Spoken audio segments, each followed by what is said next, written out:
బాసర శ్రీ జ్ఞాన సరస్వతి క్షేత్రంలో దేవి శరన్నవరాత్రి ఉత్సవాలు వైభవంగా జరుగుతున్నాయి. శుక్రవారం రెండవ రోజు అమ్మవారు బ్రహ్మచారిణి అవతారంలో భక్తులకు దర్శనమిస్తున్నారు.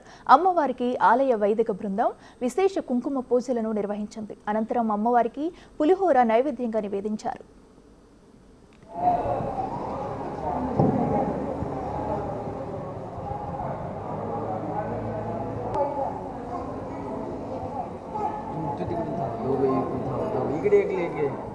అధిక సంఖ్యలో ఇచ్చేసిన భక్తులకు ఎలాంటి ఇబ్బందులు కలగకుండా ఆలయ ఈవో విజయరామారావు ప్రత్యేక చర్యలు చేపట్టారు.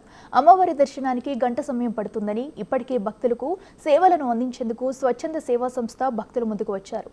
ఆలయంతో పాటు గోదావరి నదీ తీరాన ప్రత్యేక పోలీస్ సిబ్బందిని ఏర్పాటు చేసినట్లు అధికారులు వెల్లడించారు.